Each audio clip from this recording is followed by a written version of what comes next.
já vai pegando. Então, pode ir, Daniela. Boa noite. Sou Boa a noite. Maria Davina, professora de Trindade.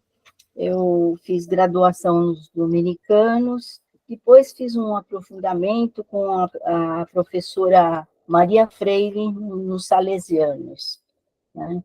Aí me especializei ainda, cada vez mais, né? Estou sempre estudando sobre esse tema, e já dei também outras matérias, né? E comecei como catequista na igreja, depois ajudei na liturgia, também já dei aula numa época sobre liturgia, né?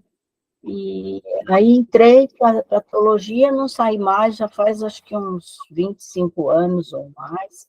Eu comecei a fazer teologia na paróquia, com um professor, outro, depois fui para os dominicanos, fui eliminando algumas matérias, e aí gostei tanto que resolvi fazer a faculdade, né?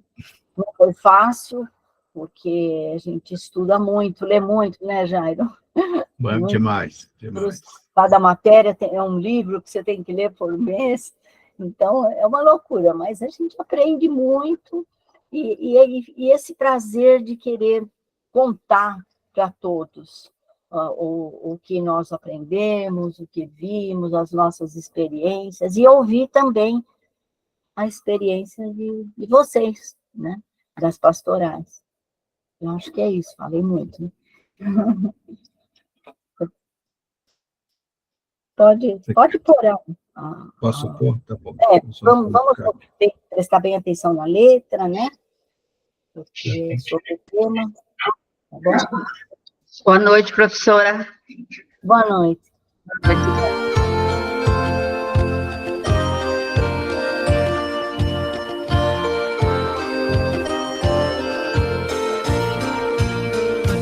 Ó Trindade, vos louvamos pela vossa comunhão, que esta mesa favoreça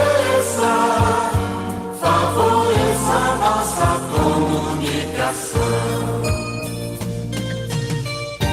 Contra toda tentação da ganância e do poder, nossas bocas gritem juntas a palavra do viver. A palavra do viver. Ó Trindade, vos louvamos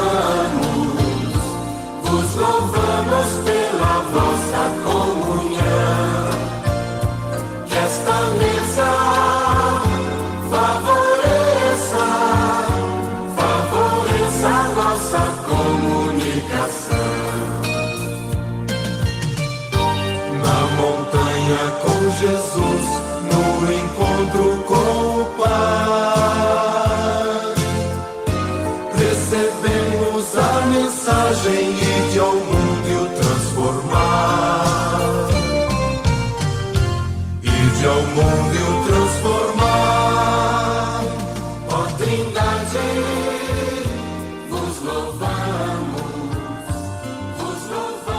pela vossa comunhão.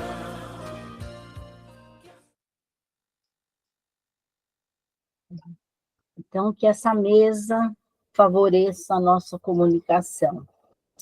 Pedimos ao Espírito Santo que envie os dons da sabedoria, da inteligência, para que possamos assimilar os conteúdos que vamos hoje compartilhar. Reunidos, então, em nome do Pai, do Filho e do Espírito Santo. Amém. Amém. Posso compartilhar aqui? Pode, por favor.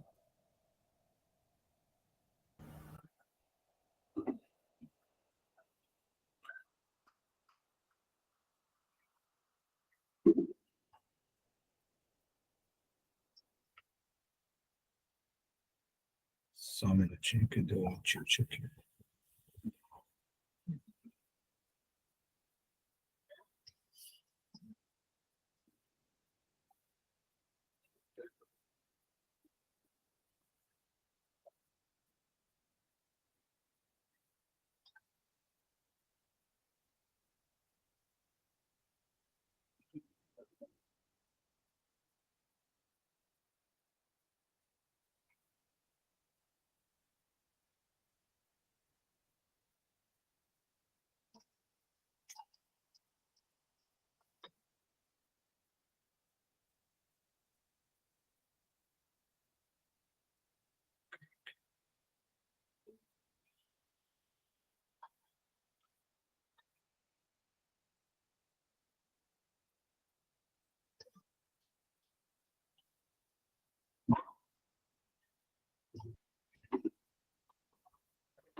pena.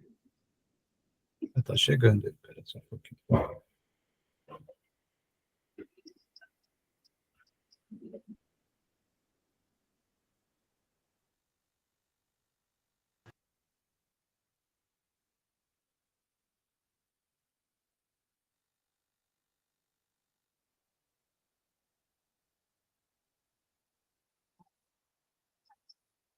Deu uma travada a minha máquina aqui, mas ela vai.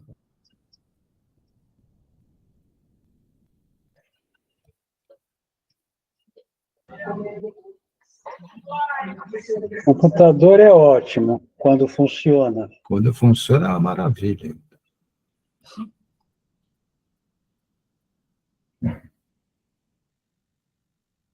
Mas ele está desde manhã instável, viu?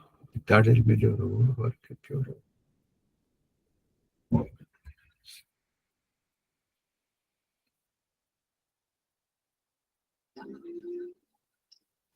A internet da Clara aqui em casa tá péssima. Será que alguém tem vivo não conseguiria compartilhar? Pronto. Ah, deu.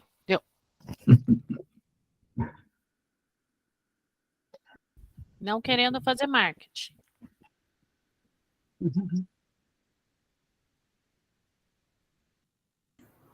Ana, que bom saber que não sou só eu que estou com um problema sério de internet aqui da Clara, viu? Misericórdia. O meu é vivo. Não, eu estava num processo no Detran para fazer minha carteira, perdi tudo. Fiquei furiosa. Vai colocar, né?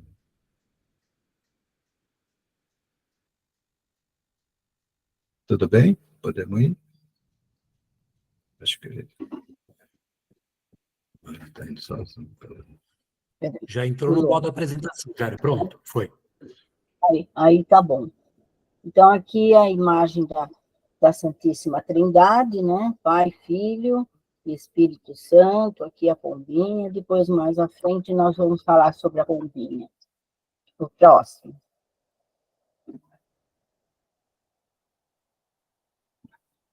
Bom, eu entendi nos meus estudos de Trindade que é necessário sabermos alguns termos importantes antes de entrar, propriamente dita, na Trindade, né?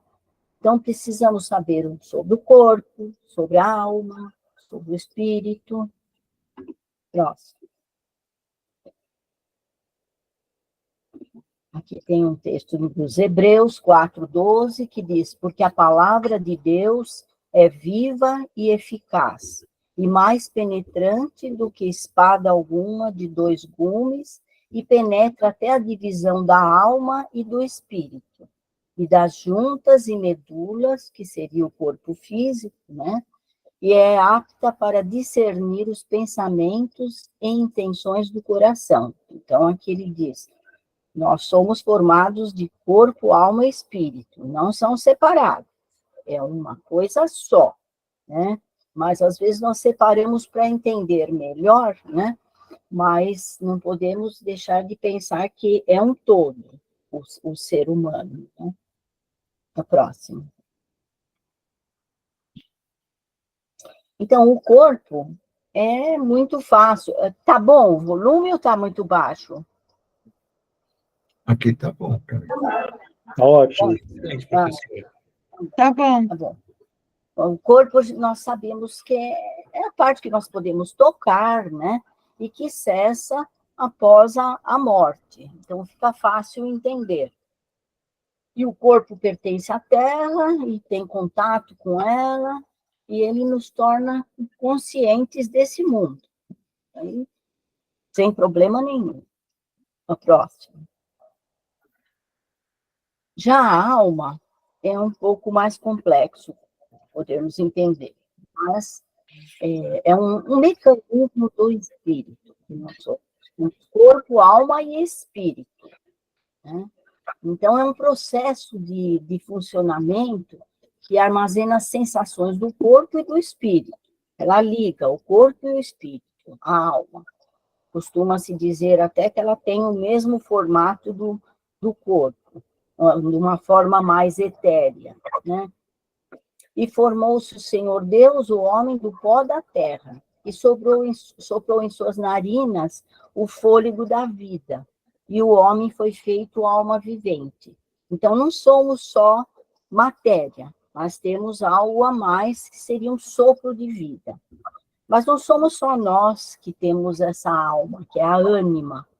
Os animais também possuem, os vegetais, tudo existe essa vida, né? Esse algo que não se enxerga, mas que tem um movimento sobre aquela vida. Próximo. E com ela, a alma, né, se relaciona o nosso intelecto, nossa personalidade, nossa vontade. E a alma, ela proporciona ao corpo vida e inteligência, usando os sentidos físicos para receber impressões e usando os órgãos do corpo para expressar-se. E ela nos torna conscientes de nós mesmos. Isso, a alma. Já o espírito, ele é o princípio ativo de nossa vida espiritual. É religiosa, é imortal, embora receba impressões do corpo e da alma, também é capaz de receber conhecimentos diretamente de Deus. Então, é uma forma, o espírito, é uma forma que nós temos para nos comunicar com Deus, mas estamos ligados, corpo, alma e espírito. Ela seria o intermediário.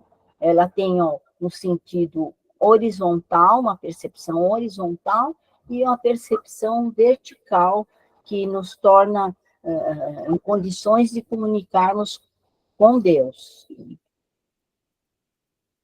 Então, ela ultrapassa os raciocínios, da alma. Ele nos torna conscientes de Deus, é o Espírito. Próximo. Sendo o homem espírito, ele é capaz de ter conhecimento de Deus e comunhão com ele. Sendo alma, ele tem conhecimento de si próprio. Sendo corpo, tem, através dos sentidos, conhecimento do mundo. Percebe, então, essa ligação, né?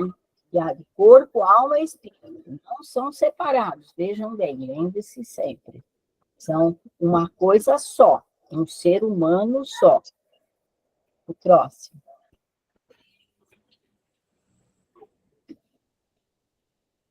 Bom, aqui eu coloquei uns textos tirados do catecismo, porque muitas vezes podemos pensar, Davina inventou isso aí, não sei de onde ela tirou, da cabeça dela, onde surgiram essas ideias, né? Mas não foram minhas, não. São do catecismo da nossa igreja, né? E eu gostaria de passar com vocês, que pudéssemos ler, né? E refletir melhor sobre o que eu falei anteriormente. Tá? Na próxima. Quem pode ler o 362? A pessoa humana, criada à imagem de Deus, é um ser ao mesmo tempo corporal e espiritual. O relato bíblico exprime esta realidade com uma linguagem simbólica, ao afirmar que o Senhor Deus modelou o homem com a argila do solo, insuflou em suas narinas um hálito de vida, e o homem se tornou um ser vivente. Gênesis capítulo 2, versículo 7. Portanto, o homem, em sua totalidade, é querido por Deus.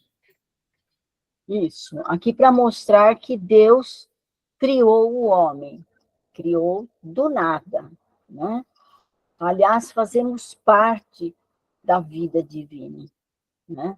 Então, ele nos cria do barro para dizer que somos matéria, né? Do humus da terra, da argila, né? Mas que ele insuflou em suas narinas o hálito da vida. Então, Deus nos deu a vida. Próximo. Quem pode ler? Muitas vezes, o termo alma designa na Sagrada Escritura a vida humana ou a pessoa humana inteira, mas designa também o que há de mais íntimo no homem e o que há nele de maior valor, aquilo que mais particularmente o faz ser imagem de Deus. Alma significa o princípio espiritual do homem. Nós costumamos dizer a alma humana, no sentido mais geral, né? Por isso que quando na missa fazemos as intenções, devemos fazer pelos falecidos fulano de tal, e damos os nomes que as pessoas viveram aqui na Terra, né? Elas tiveram uma identidade, né? Nunca vamos dizer, rezemos pela alma, né? Porque a alma simplesmente não existe fora do corpo, né? No momento da morte, o espírito absorve toda essa vida, tudo o que aconteceu. A alma é como uma caixa preta de um avião, né? Um avião que sofreu um acidente, então procura-se depois aquela caixa preta para saber quais os motivos, né? E ali está tudo registrado. E na nossa alma também. A partir do momento em que nascemos ao momento em que morremos, né? Ela registra todas as passagens, as coisas boas, as ruins, ela forma aquilo que somos. E é isso que somos que vamos para a vida eterna. Então, o espírito, nesse momento, absorve toda essa vida e vamos para a vida eterna. É bonito isso, não é? O próximo. Quem é? A Ana Beatriz? Ana Beatriz gostou do curso, hein? Já acho que é a terceira vez que você está fazendo. Não, é a segunda. Eu sou repetente, mas é só a segunda vez. Ah, tá. Estou fazendo pós-graduação, na verdade. Posso ler, então? O 364. O corpo do homem participa da dignidade da imagem de Deus. Ele é corpo humano precisamente porque é animado pela alma espiritual. E é a pessoa humana inteira que está destinada a tornar-se, no corpo de Cristo, o templo do Espírito. Unidade de corpo e de alma, o homem, por sua própria condição corporal, sintetiza em si os elementos do mundo material, que nele assim atinge sua plenitude e apresenta livremente ao Criador uma voz de louvor.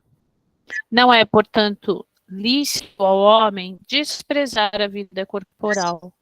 Ao contrário, deve estimar e honrar seu corpo, porque é criado por Deus e destinado à ressurreição no último dia.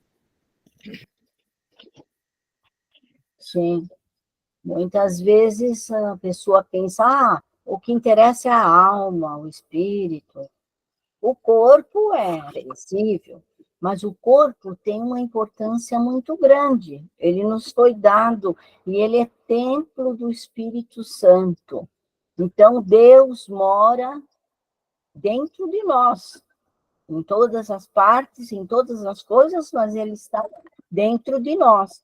Então, não podemos deixar destruir o nosso corpo, né? Saber da importância de ter uma vida saudável, de uma alimentação boa e tudo mais, né? Então, é o templo do Espírito Santo. Próximo.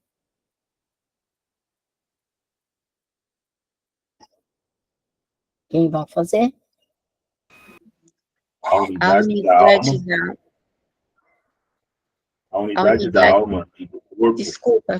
é tão profunda que se deve considerar a alma como forma do corpo. Ou seja, é graça à alma espiritual que o corpo constituído de matéria é um corpo humano e vivo. O espírito é a matéria no homem, não são duas naturezas unidas, mas a união deles forma uma única natureza. Sim. A alma e o corpo. Eles não são grudados, colados, né? Mas eles formam um corpo só. E o espírito também. Próximo.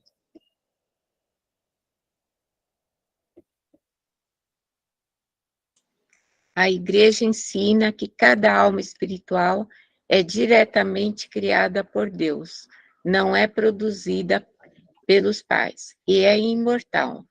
Ela não perece quando dá a separação do corpo na morte e se unirá novamente ao corpo na ressurreição final. Uhum. Então, a alma é criada, é diretamente criada por Deus. Então, aqui na Terra, nós temos o gene dos nossos pais, né? Do pai, da mãe, que forma a nossa aparência física. Mas, espiritualmente falando, né, sobre a criação, nós temos também um certo gene de Deus, né? Nós somos parecidos com Deus. Nós temos a vida que Ele nos dá. Então, nós temos algo de parecido com o nosso Deus. Por isso, Ele é nosso Pai, como sempre disse Jesus. Pai nosso, não meu Pai, mas Pai nosso, de todos nós. Então, todos nós temos esse mesmo gene, somos todos parecidos, somos todos irmãos, e não importa a cor da pele, a cor de cabelo, a região que mora, se é rico, se é pobre, ou o que é. Todos nós igualmente somos filhos de Deus. E Deus ama a todos, e Deus é misericordioso. Não vamos pensar no Deus do Antigo Testamento, né? Aquele Deus bravo, né? Mas pensar no Deus misericordioso. Tanto é que nós erramos tanto e Ele sempre nos perdoa, né? O próximo. Acho que é o último esse, né? Quem pode ler? Por vezes, ocorre que a alma parece distinta do espírito. Assim, São Paulo ora para que nosso ser inteiro, o espírito, a alma e o corpo, seja guardado irrepreensível na vinda do Senhor.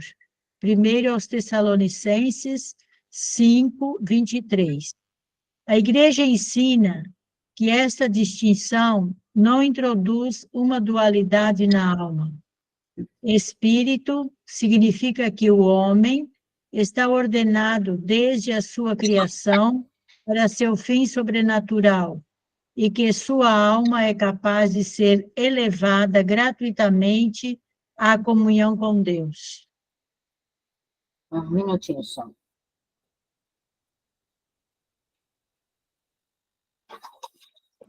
Eu peguei Covid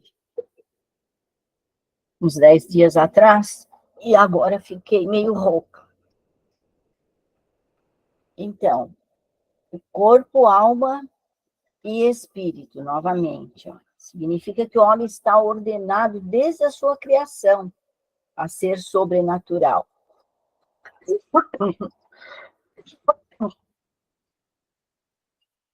O próximo.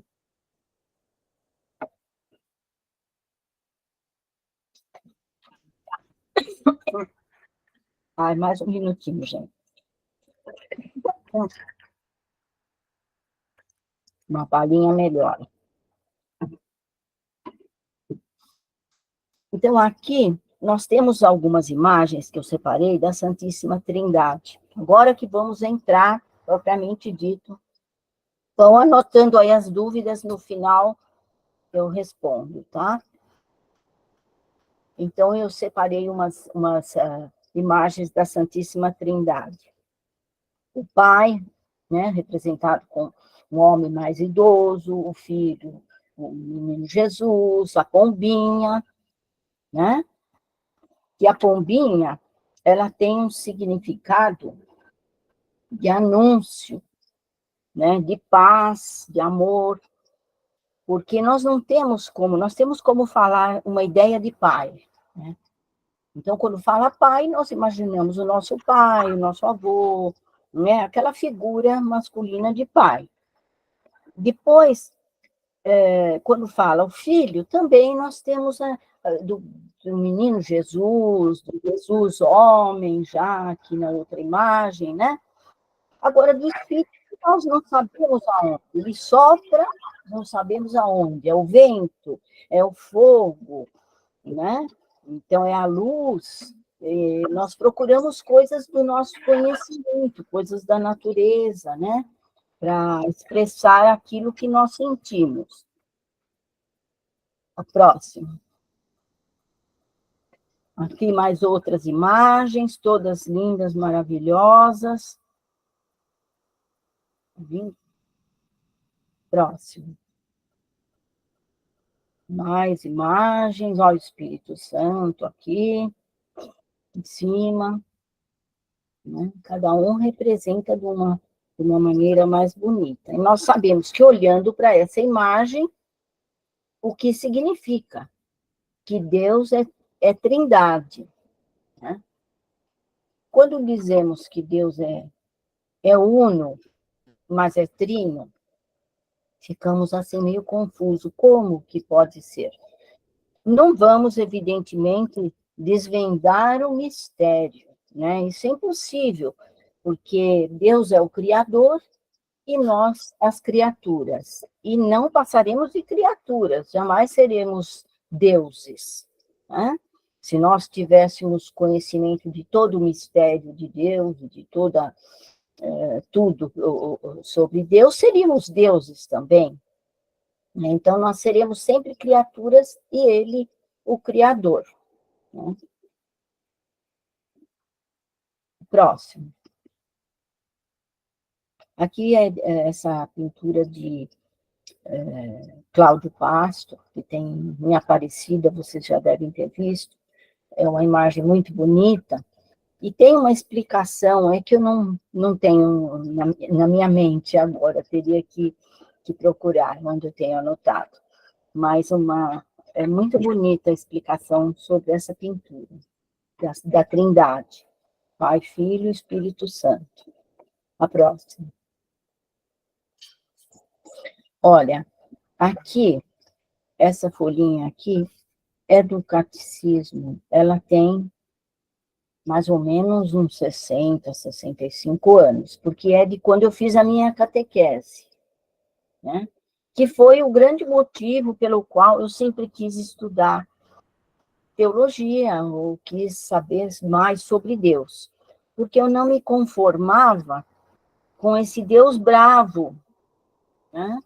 Era o Deus bravo, tinha o olho de Deus sempre espiando o que ela está fazendo, né? Estava cometendo algum pecado. Então, eu não queria essa imagem de Deus, eu queria uma imagem de um Deus misericordioso. E aí, fui estudar, e cheguei aqui onde estou hoje. E tenho certeza hoje que o Deus é misericordioso, e jamais ele foi um Deus bravo. Ele fica triste, né? Porque nós colocamos qualidades humanas em Deus, né? Porque nós queremos ser iguaizinhos a Ele. Né? Então, Deus não tem mãos, não tem pés, não tem boca. Deus, não existe a parte física de Deus. O único Deus concreto, assim, que nós conhecemos é Jesus Cristo, que é o Deus encarnado. Né? O próximo.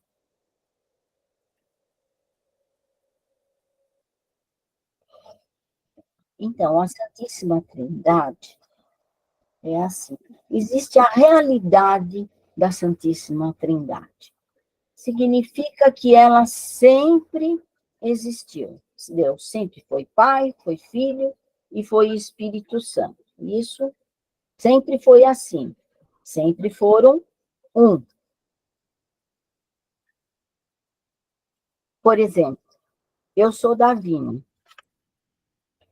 e eu sou também professora do curso, né? E sou mãe de 2 filhas. Eu sou 3 pessoas? Não. Mas eu tenho modos diversificados de agir, né? Então, em certos momentos, eu estou sendo mais mãe, porque preciso ser naquele momento. Aqui estou sendo mais professora, na minha casa estou sendo mais eu, né? Mas uma não discorda da outra, né? O pai não discorda do filho e nem o espírito. Então, é um todo, né? Então, quando falamos em Deus trino, não significa que ele é 3, né? Mas significam os modos. Então, essa é a realidade da Santíssima Trindade, que sempre existiu, desde do sempre. E, pois, a doutrina já é uma forma, uma elaboração sistemática acerca da Trindade. Então, depois de Pentecostes, né, que foi se elaborando, através dos concílios, uma doutrina para dizer, olha, Deus é Pai, Filho e Espírito Santo, né? Então, já tomou uma forma trinitária, tanto é que na Bíblia ninguém diz, olha, Pai, Filho e Espírito Santo dessa maneira, elaborado já, né? Existe sim, Deus é Pai, Filho e Espírito, mas sem essa fórmula elaborada. E dizemos também que a Santíssima Trindade é mistério. Sim, realmente é um mistério que, como eu já falei, nós jamais iremos desvendar. Mas nós sabemos que existe um mistério, e nós queremos que exista um mistério. Porque o mistério é o que move a vida, né? E a aproximação, e a fé, né? Nós temos, na realidade, fé no mistério. Dizemos também que a Santíssima Trindade é dogma. Mas o que é um dogma? Né? O dogma é uma definição de princípios. Então, quando começaram a estudar os padres da igreja, né, sobre a Trindade, então chegaram a uma conclusão, olha, Deus é Pai, Filho e Espírito, e elaboraram uma fórmula, né? Então disseram, olha, só que é dogma. O que significa? Ó, estudamos, chegamos a esta conclusão aqui, vamos fechar aqui, né? Porque também se deixassem aberto, cada um com uma ideia e outra, após ter sido formado, feita essa fórmula, tudo poderia se perder, né? Se perder. Agora, hoje, nós já podemos estudar. Quando eu fazia catequese na minha infância, não podia falar dogma, essa palavra não podia nem pronunciar.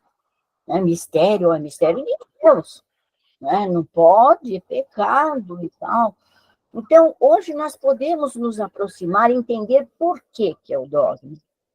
Porque até aqui que foi entendido, né? Mais do que isso, o ser humano não conseguiu compreender. Então, vamos fechar aqui o que nós entendemos. Tá? Próximo.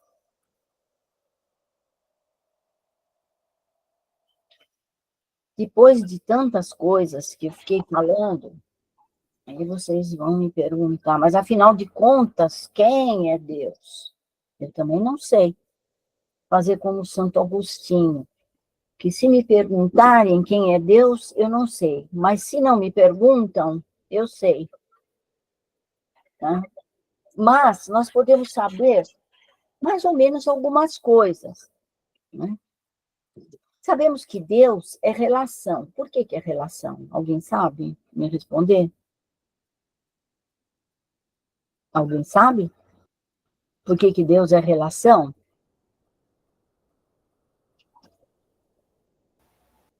que a gente se conecta com ele de alguma forma, seja numa oração. Isso, exatamente, exatamente, porque a gente se comunica com ele, né? Tem uma relação com Deus, e ele não é um sujeito, né? Então, isso aí nós já sabemos, isso não tem erro. Sabemos também que é uma unidade diferenciada em si mesmo, conforme diz Tertuliano. Tertuliano foi um dos primeiros autores do cristianismo, né? Escreveu algumas coisas e escreveu sobre isso, que Deus é uma unidade diferenciada em si mesmo.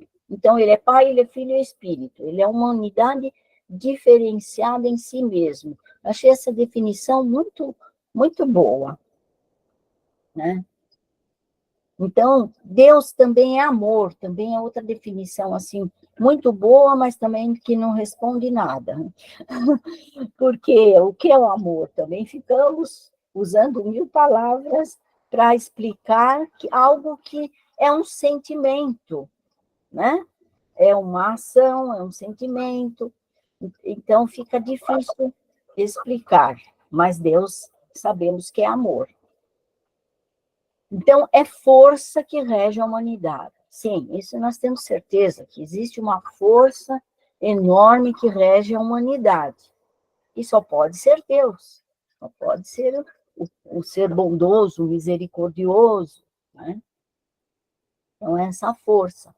Existem religiões que acreditam que na força, só na força, mas a nossa é mais rica, que nós acreditamos em todas essas coisas que Deus é e muito mais, e ainda temos a liberdade de ficar falando e discutindo e aprendendo, não é?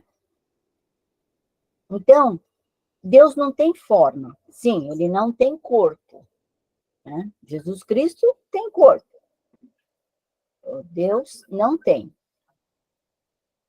E que Deus também não é solidão. Como que se percebe que Deus não é solidão? Alguém sabe?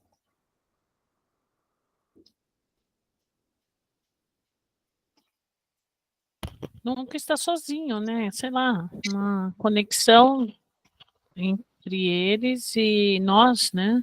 Sim. Entre eles, eu falo a Trindade. Né? Sim, e a Trindade. Então, sabemos que ele é Trindade. Ele já tem uma sociedade ali, uma comunidade, aliás, né? Então, ele não é solidão, e ele se comunica conosco, nós nos comunicamos com ele, perturbamos bastante, pedimos bastante, e a todo momento, não é? Então, Deus é Trindade. Concordam que ele é Trindade agora? O próximo.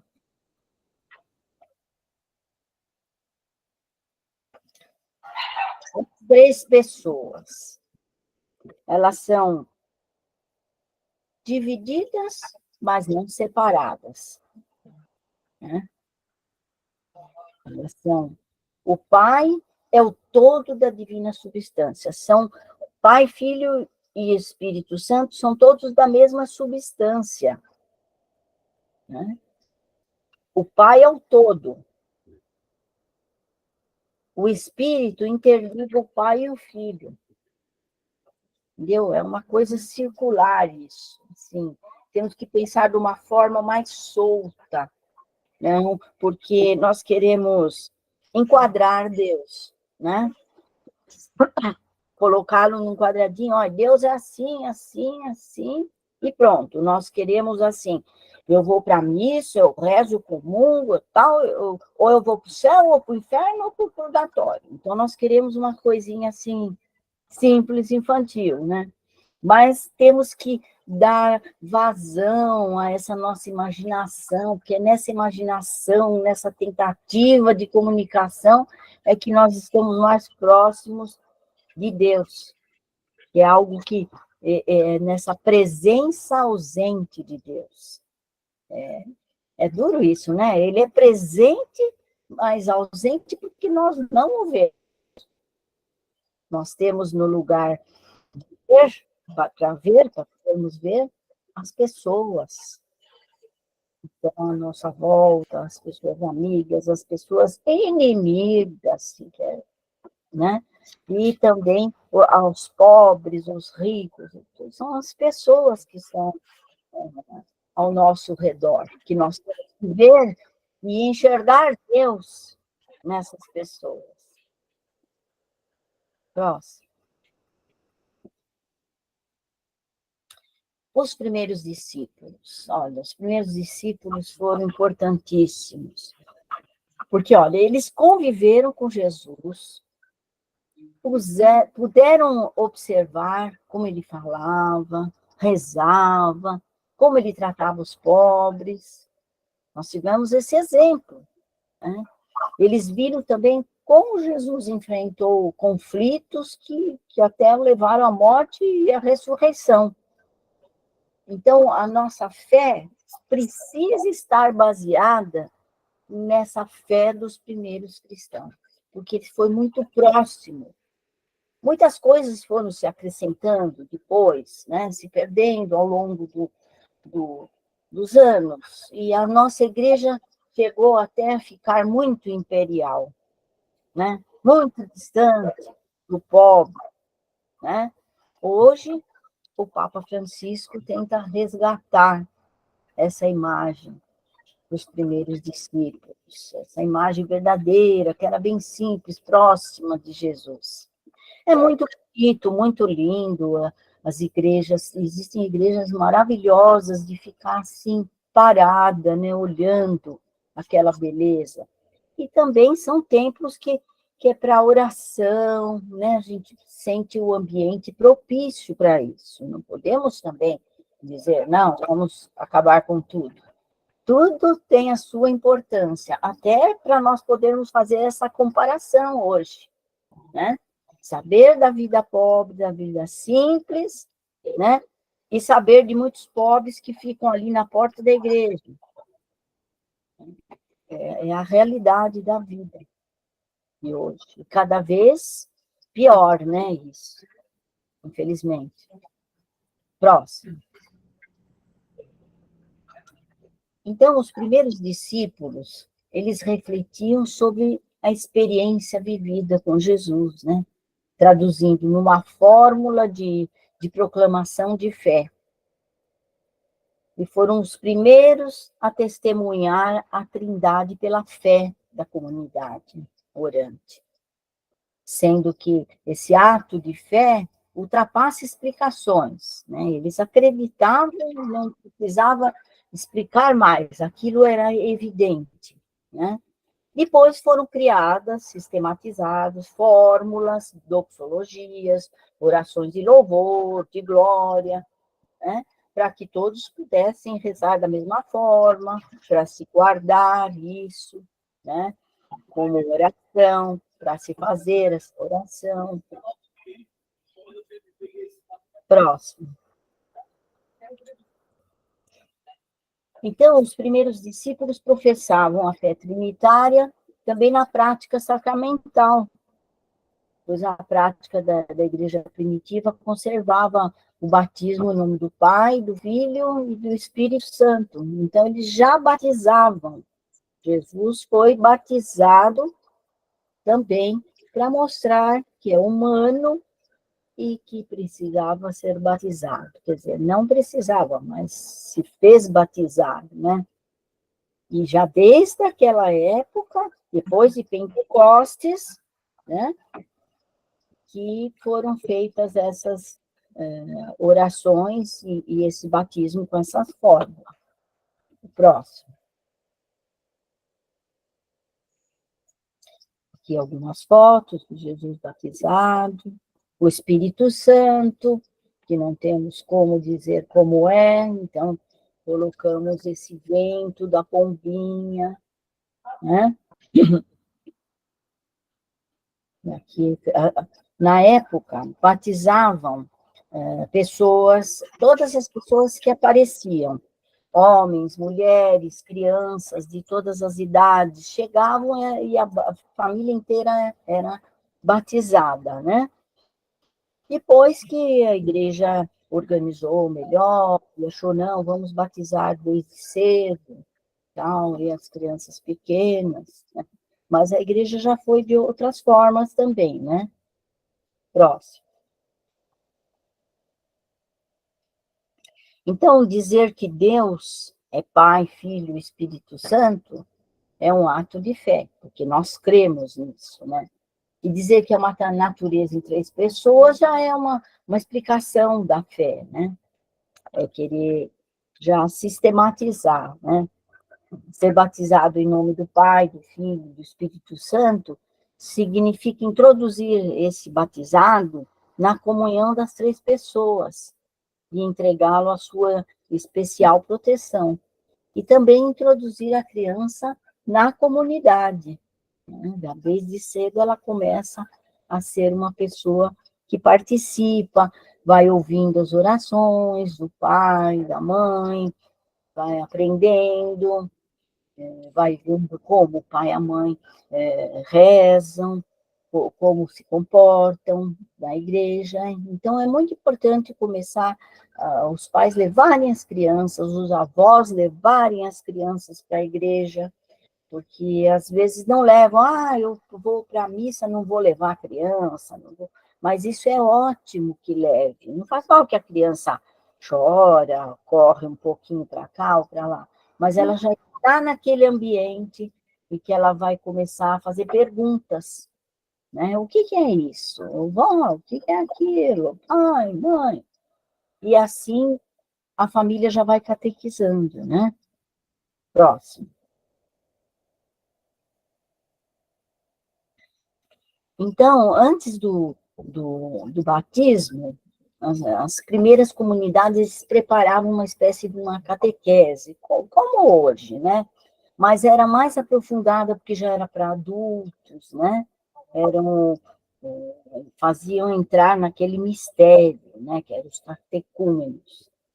E nessa iniciação, eles aprendiam que o Pai enviara ao mundo o Filho, e que o Filho fora derramado nos corações dos fiéis.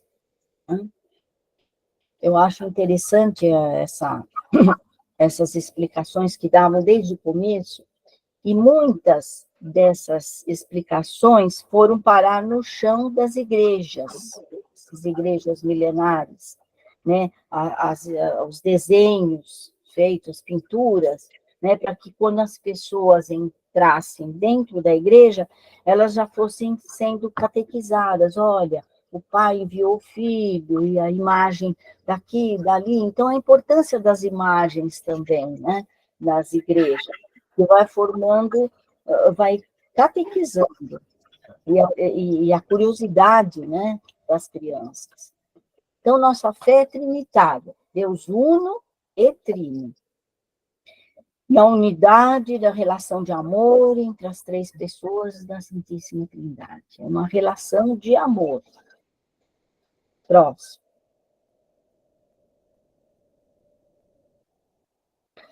Bom, a nossa igreja é assim, como foi explicado, né? Doutrina, mas existe também outros movimentos religiosos, como aqueles movimentos verticalistas, que eles cultuam apenas o Pai, como o judaísmo, por exemplo. Jesus é um profeta, né? Não é Deus. E eles cultuam verticalmente que é o Deus, né? E existem outras religiões também que valorizam só a ação do Filho, quase não falam Espírito, não falam Deus, mas ficam mais na cura, né? E depois, as igrejas espiritualistas e pentecostalistas é uma religião que fala muito, muito só do Espírito, quase não se refere a Jesus e nem ao Pai, né? Então, essas religiões são diferentes da nossa, não são trinitárias. Próximo. Então, esses movimentos estão desvinculados de Jesus de Nazaré, o Verbo encarnado, da sua pessoa e da história, né? Está desvinculado de toda a história e mensagem. Então, desvinculado do Deus Trindade, né? São outras religiões. Nós não podemos condenar, porque Deus é um só, né? Só que ele é adorado por vários prismas. Nós somos católicos, apostólicos, romanos, e entendemos dessa forma a teologia, né? Outros têm opiniões um pouco diferenciadas, mas nem por isso nós vamos brigar por causa de religião, né? Isso não tem cabimento, tá? Eu acho que agora, né, Jairo? Não sei. Se tem mais alguma? Terminou. Então, é isso que eu tinha para passar hoje para vocês.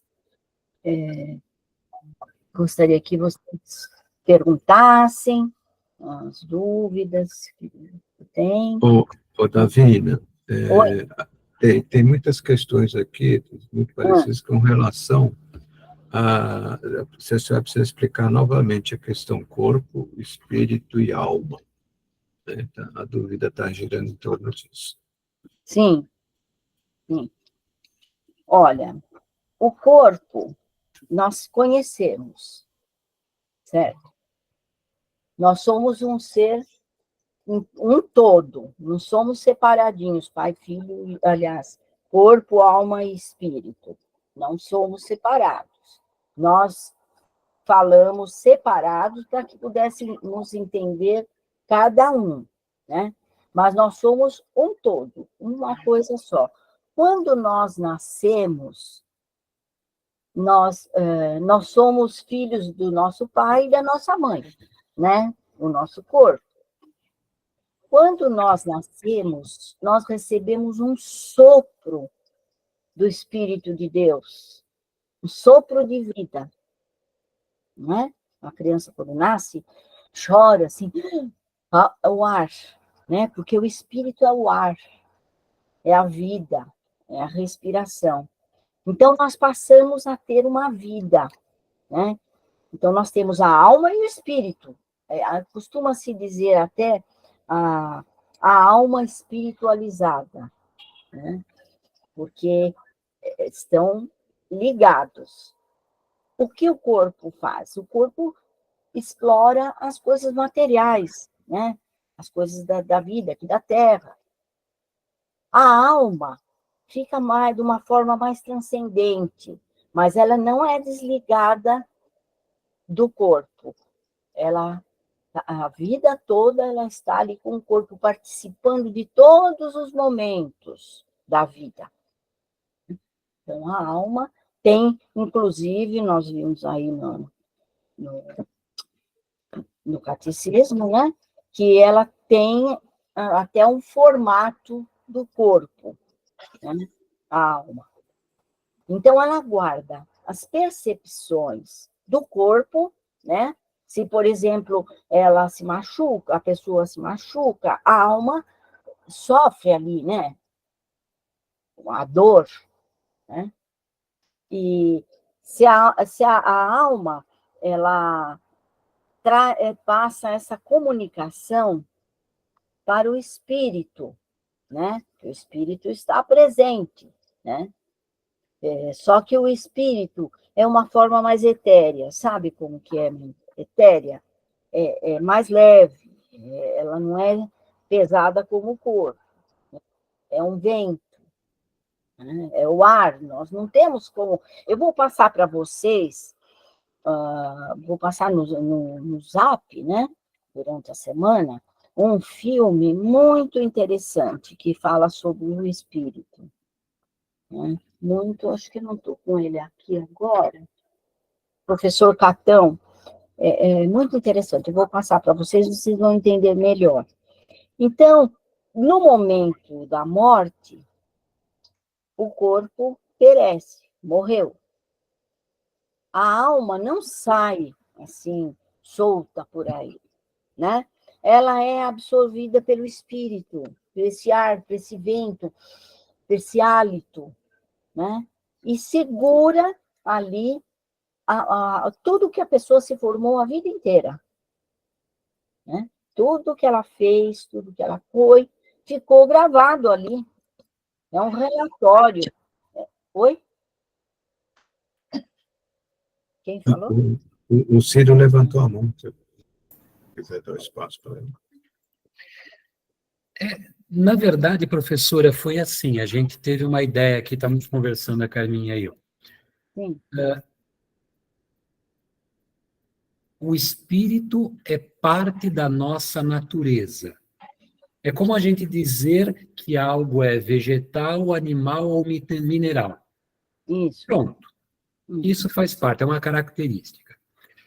A alma seria aquilo que se faz do conjunto corpo e espírito.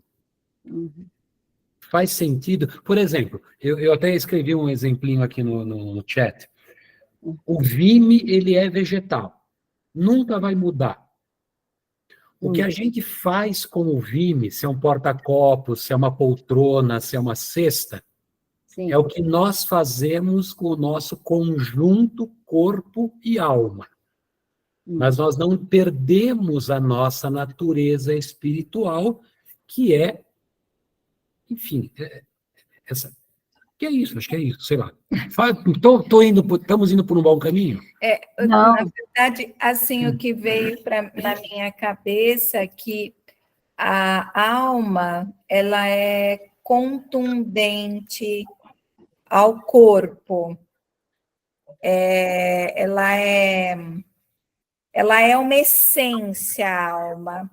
O espírito A natureza da alma é espiritual. A natureza da alma é espiritual, mas a alma é contundente, o espírito é mais leve. Acho que foi isso que eu entendi.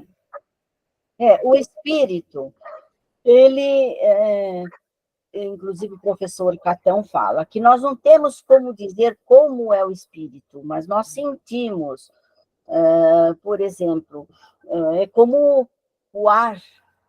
Como que nós vamos dizer como é o ar? O ar é o ar, ele está assim, é invisível, mas você sente que ele existe, né? Então, esse seria o espírito. Agora, a alma, ela fica ali no intermediário, ela fica entre o corpo e o espírito. Então, ela é o nosso HD, Maria Davina.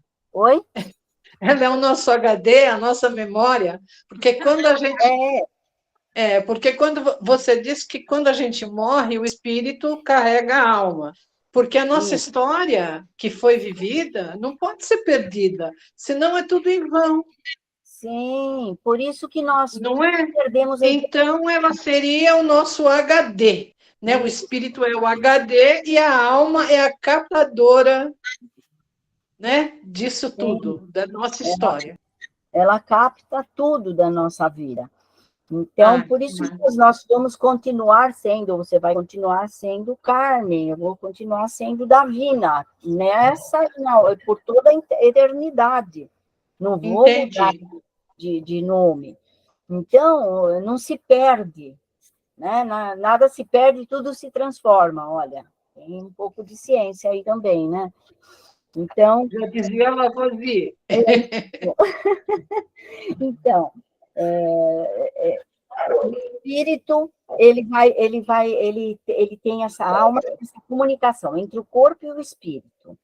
E o espírito é como se a gente tivesse uma ligação, um celular, como estamos falando nisso, né? Um celular, que você vai ligar para alguma pessoa, você sabe que tem a nuvem, que está... Onde que está? Onde estão os fios, né? Como que eu me comunico com a outra pessoa? É meio complexo, né? Então, mas se explicarem melhor, a gente até acredita que aquele celular que não tem fio, não tem nada, a voz vai para outro país, até milhares de quilômetros, né? Então, a gente passa a acreditar. Agora, quando falamos que Deus é assim, que nós temos aqui um coração batendo, que seria o celular, que se comunica com Deus. E ele ouve, né? E ele responde, se prestar atenção, né? Então, aí nós ficamos na dúvida, será? Não é? Então, por que nós acreditamos no celular e em Deus não, né? Então, existe essa ligação, por isso que eu digo, nós... Por ordem aqui, Ana. Quem? A Ana Beatriz quer falar. A Ana Beatriz, eu fico distraída aqui, eu não vejo. Fala, Ana. Depois Oi. Não, na realidade, vou devagar um pouco, né? Porque o corpo é fácil de entender.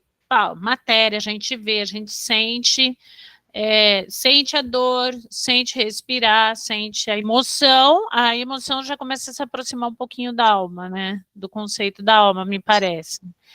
Mas agora a questão do espírito me fez lembrar, nós somos criados à imagem e semelhança de Deus. Nesse aspecto de nosso espírito, porque Deus não tem corpo. Tirando Jesus Cristo, Deus não teve corpo. Não tem corpo, não é dúvida, não tem corpo.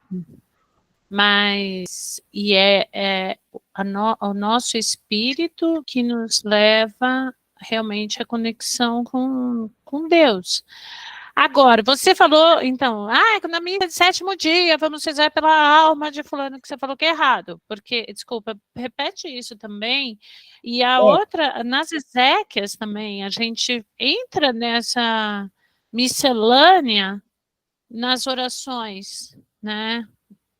Por favor, repita a questão da... É muito antigo, né? Se rezava dessa forma e continuou, né? Mas desde que eu tenho feito vários cursos, várias coisas que eu já procurei ler, e que eu entendi que é assim. Olha, me perdi. Pergunta novamente. Oi. Questão de orar pelas almas nas missas de 7º dia. Sim, então... aí você vai rezar pela alma, a alma não existe solta, né? Eu tinha um professor, Altemeyer, ele dizia que não existe pneu sem ar, nem ar sem o pneu, né? O pneu só é pneu se ele tiver o ar dentro, né? Então, se sair o ar, que seria a alma, né? Não existe mais.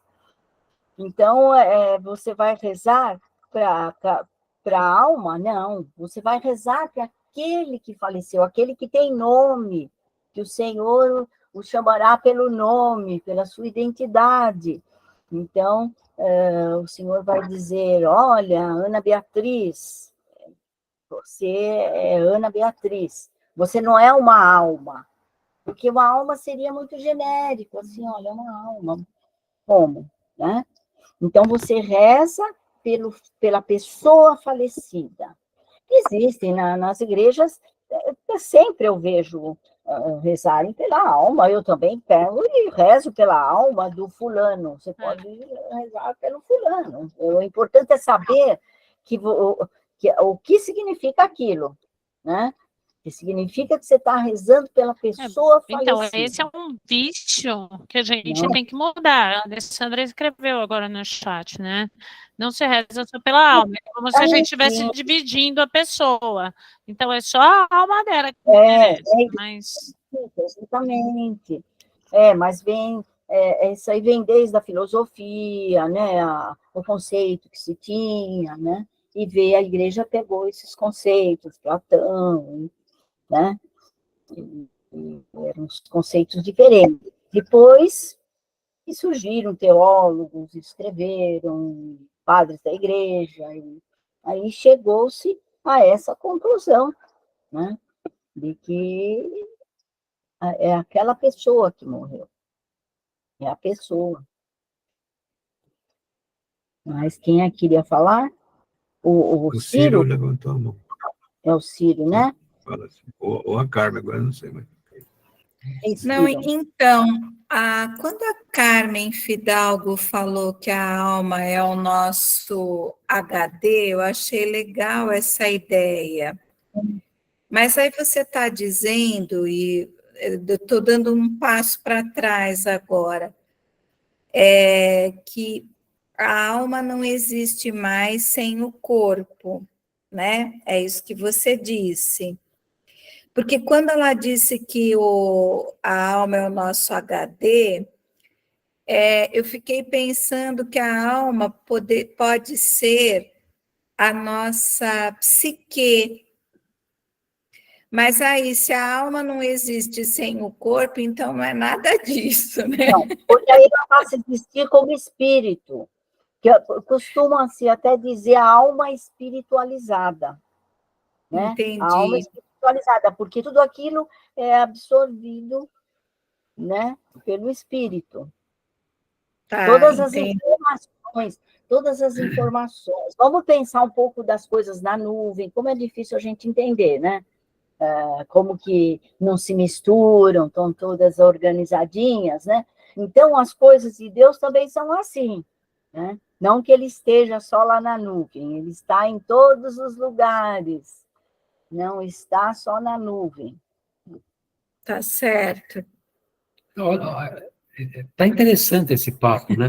Ou seja, a alma, ela nasce, vamos chamar assim, com duas naturezas, a espiritual e a corpórea. No momento em que nós morremos, a natureza da alma se torna apenas espiritual. Falei muita besteira, professor? Não, a alma é o sopro de vida, né? Então, Deus insuflou nas narinas a alma espiritualizada, talvez seja mais fácil de entender. Só que uma parte ali do espírito, se é que pode dizer parte, né? Nunca pode dizer parte porque é um todo, mas para entender, né? Então ela absorve todos os sentimentos do corpo, as tristezas, né? Às vezes a gente até costuma falar, doeu até a alma, porque afetou tanto o corpo que afetou a alma, né? Então ela grava tudo aquilo e tem conexão com o corpo e conexão com Deus, que é o espírito. Então, tem essas ligações aí, né? Não fica parado. Nós somos, assim, maravilhosos, Deus é perfeito. A criação foi assim, ele não nos deixou sozinhos. Olha, eu vou deixar com vocês uma comunicação aí, hein? O espírito vai se comunicar e você não vai ficar sozinho. Então, por isso, cuidar do corpo, alma e espírito, cuidar do todo, né? Alguém mais? Quem? Idolina? A Idolina. Eu queria perguntar o seguinte: com tanta Oi. alma, com tanto espírito, está me dando uma misturada danada na cabeça. Mas eu queria saber, assim, por exemplo, o que é que dá movimento ao corpo? É a alma, é o espírito que nos movimenta. O que nos movimenta significa que temos vida. Nós temos vida por causa da alma. A alma né? Sopro de vida. Eu tenho até um caso de um médico ateu, né? Então, eu li uma vez uma reportagem, porque eu sou ateu, né? Eu me interessei. Então, ele disse que ele trabalhava com paciente terminal. Mas que ele, apesar de não acreditar em Deus e nada das coisas, isso ele tem que acreditar, que no momento da morte, alguma coisa saiu dali. E o que é essa alguma coisa? É a alma espiritualizada, né? A vida que saiu dali. Então, ele percebe que a vida não é só essa do corpo, não.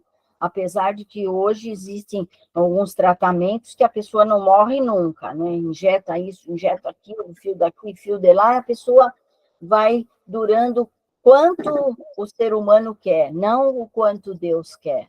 Então, temos que ficar bem alerta sobre isso, né? É assim. Alessandra, respondendo, está ficando ainda na dúvida? Ou estou esclarecendo?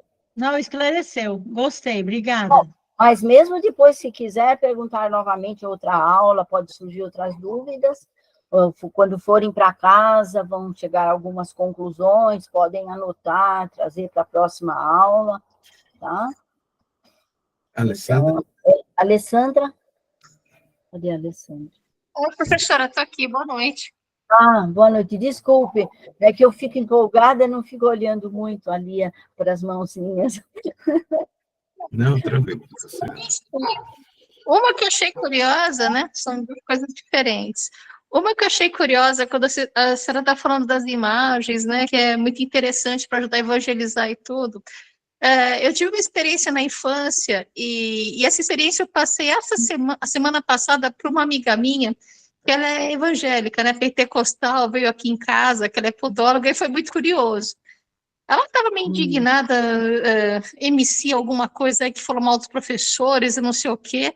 E ela estava falando, gente, mas as referências que se tem hoje em dia para criança, entre aspas, os ídolos da juventude, não sei o quê e tal. Aí eu falei assim, olha, você vê, né? A gente que é católico, a gente aprendia muito com o exemplo dos santos e tal. Ela falou, vocês ainda fazem isso? Aí eu falei, você quer ver uma coisa curiosa? Quando eu era criancinha, meu pai ganhou um santinho de São Cristóvão. E eu fui perguntar, porque eu nunca vi. Você já viu a imagem de São Cristóvão? Eu perguntando para ela. Ela falou, não sei. Eu falei, olha, ele é padrão dos motoristas. É a imagem de um homem usando roupa no tempo de Jesus, carregando um menininho com aquela areola na cabeça, então se identifica que é Jesus. Então, eu vi essa imagem quando eu era criança e eu perguntei, pai, o que é isso aqui? Ele falou, filha, era um homem que trabalhava no tempo de Jesus, muito bonzinho, e ele atravessava as pessoas de um lado para o outro, de um rio. Como o rio estava meio baixinho e Jesus falou que queria atravessar, ele falou, não vou pôr você dentro do barco, né? Vem aqui no meu ombro. E conforme ele foi caminhando, começou a ter muita dificuldade e falou, você é tão pequeno, mas é muito pesado, não consigo te carregar. E ele falou, você não consegue me carregar, eu estou pesado porque eu carrego os pecados do mundo. E ela, que é evangélica, falou assim, ai, Alessandra, que história linda, eu não conhecia, adorei saber. Eu até mostrei a imagem de São Cristóvão, ela ficou encantada. Então, eu acho muito rico, a gente tem muita riqueza na história dos santos para nos remeter a Jesus. Eu achei curioso por ser ela, não ser católica, e gostou demais da história de São Cristóvão, né? A outra coisa que eu ia dizer é o seguinte, quando vocês estavam falando do corpo e da alma, eu tenho uma experiência, assim, por causa da profissão, eu sou psicóloga, né? E psicologia é justamente a alma.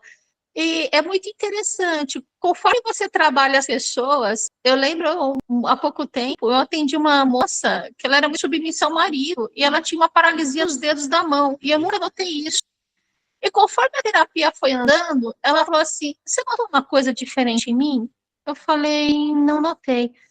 Ela falou assim, olha, minhas mãos, esses meus 3 dedos não se mexiam há mais de 20 anos.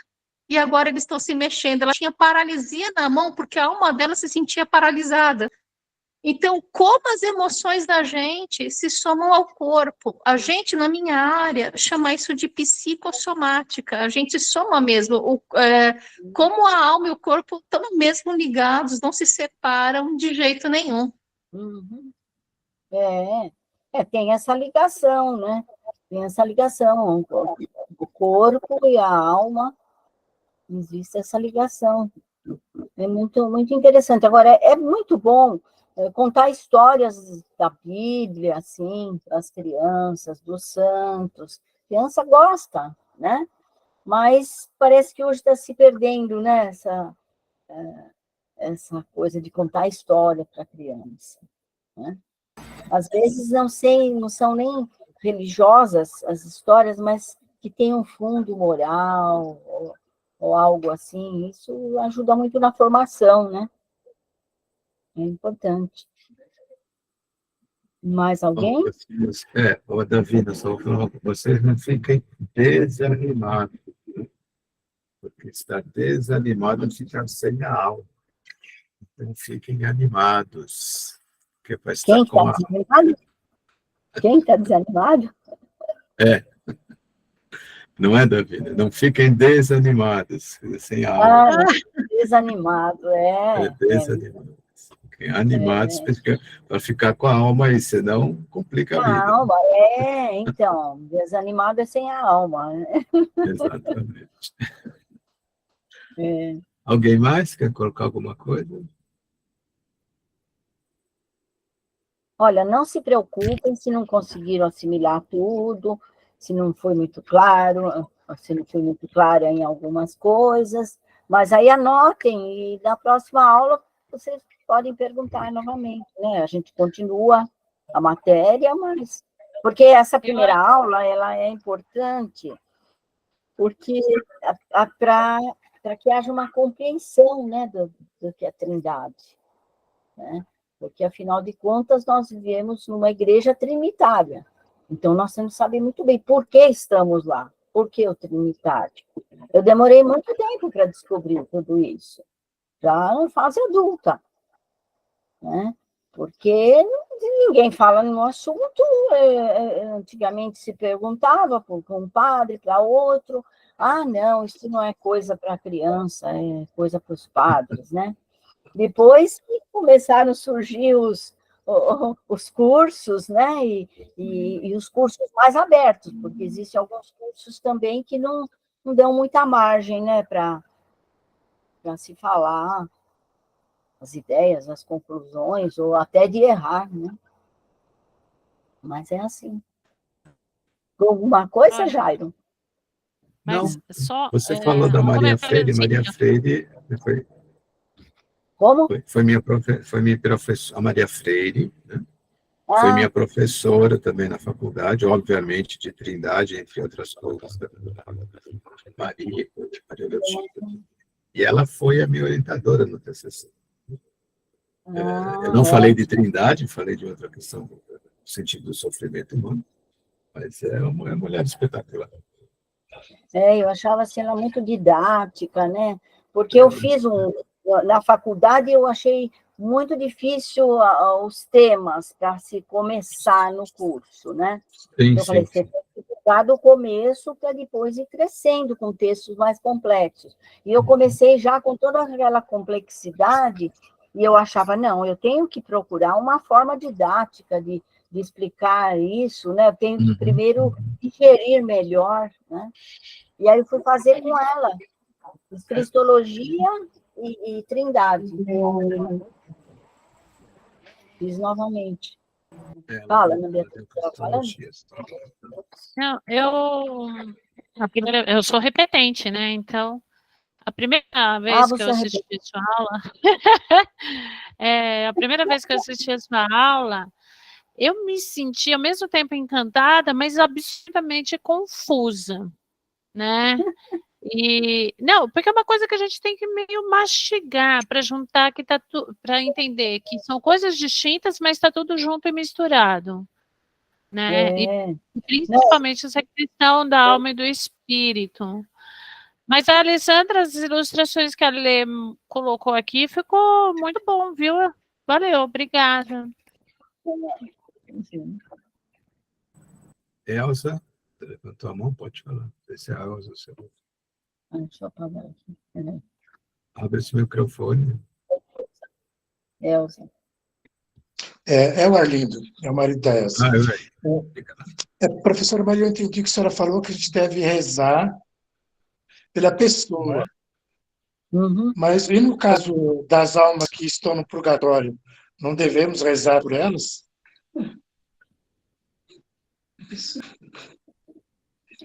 Reze sempre pelos falecidos,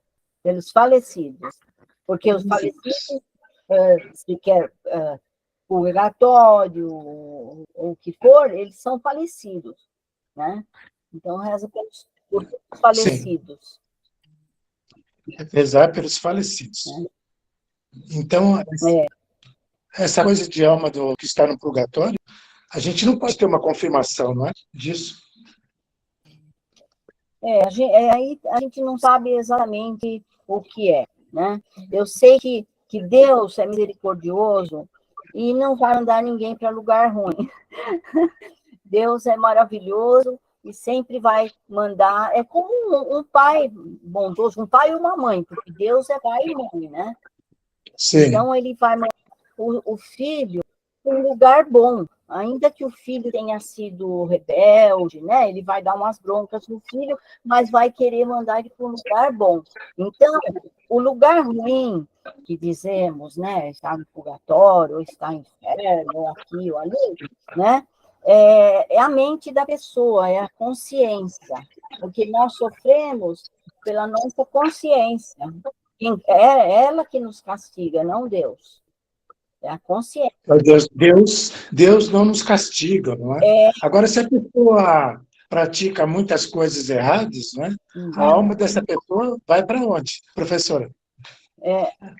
Olha, se depender da misericórdia de Deus, vai chegar um ponto que vai ser perdoado, mas primeiro a pessoa tem que se perdoar. É isso que é o mais difícil. É ou não é, Jairo? O perdão é mais difícil. A pessoa se perdoar. Isso, Arlindo, nós vamos ver em escatologia, um pouquinho mais para frente. Que trata da parousia, do juízo individual, do juízo final. Oi? O Jairo dá essa matéria. Eu já dei, não sei se eu vou dar aqui, mas... Mas põe sempre na sua mente que Deus é misericórdia. Certo. Está muito bem, muito obrigado, professora Maria. Pensa só uma coisa assim, vocês aqui, assim, né? Vou dar quase um spoiler aqui no sentido de escatologia. Deus é misericordioso, sim, mas ela tem um preço. Né? Ela não é de graça, assim, no sentido, posso fazer qualquer coisa que Deus perdoe. Há essa questão do perdão a si e daí chegar a Deus. Mas pensa o seguinte, a pessoa, aí tem toda a questão escatológica, né, na presença de Deus. Você imagina que a pessoa que mais cometeu os pecados, crimes, enfim, aquela pior pessoa que foi, diante de Deus, diante daquilo que é o puro amor, a essência do amor. E o inferno, o que é? O inferno é a falta do amor. O inferno é isso. O inferno é falta do amor. Você acha que a pessoa, diante da essência do amor, não vai sentir amor? Até porque Santo Agostinho diz que sempre cada um que foi concebido, Deus coloca uma partícula do amor no coração. Cabe a nós dar essa lapitada nesse amor. Então, fica um pouquinho disso, né? Professor, eu lembrei daquela frase lá do Alto da Compadecida, eu acho muito lindo. No final, Jesus fala para ela, né? Minha mãe, com a senhora intercedendo pelos homens desse jeito, o inferno vai virar repartição pública. Existe, mas não funciona. É porque Deus é mãe, né? Deus é amor. Esse é um pensamento da teologia moderna, no sentido de que a igreja diz sim que o inferno existe, né? Mas aí tem o seguinte, o inferno existe. Se tem alguém lá, não sei. Espero que não. Certo. São pontos que não tem como afirmar categoricamente, né? A gente, pelos estudos, imagina que seja assim, né? Baseado naquilo que a Sagrada Escritura coloca, né? E alguns pensadores, mas só chegando lá para saber de verdade. É verdade. Mas por via das dúvidas, é bom perdoar logo aqui. Faz a sua parte. Gente, mais alguma coisa? Questão? Eu sei que você da cabeça deve estar tudo esfumaçando, sem dúvida, mas nós vamos ter mais 5 aulas ainda além dessa. As outras vão ser mais suaves, mais históricas. Essa aí primeira vocês vão falar, a primeira estava boa. Alessandra? Pode falar. Não, ela só colocou aqui. Ela colocou, adorei sua definição do inferno e ausência de amor. Sim. Não é minha, não, isso é de alguns pensadores aí que a gente sabe. Não é um local, é um estado, não é um estado de pertença, mas não é um local. É um estado de como o céu também não é local. Mas deixa isso aí lá para a escatologia, gente, pelo amor de Deus, vamos misturar, já tem muita coisa para pensar. Aí confunde muito, né? Vamos pensar na Trindade agora. Muito bem, gente. Se for isso aí, Davina, mais alguma coisa? Não, eu acho que só, se eles não tiverem mais questões, mas pode perguntar na próxima aula também, se lembrar, viu? Claro, exatamente. Só não pode sair e dizer, olha, eu não entendi nada de Trindade. Vai lendo a apostila, daqui a pouco eu vou colocar o slide, talvez esclareça um pouquinho melhor. Tá bom? Tá bom. Obrigado, então, obrigado, Davina. Vamos encerrar com a Ave Maria? Boa noite a todos, boa noite, professora. Boa noite. Ave Maria. Vamos rezar uma Maria? Bendita sois vós entre as mulheres, bendito é o fruto do vosso ventre, Jesus. E a Mãe de Deus, rogai por nós, pecadores, agora e na hora de nossa morte. Amém. Em nome de Deus. Amém. Obrigado, boa noite. Boa noite. Boa noite. Obrigada, Davina. Boa noite. Boa noite a todos.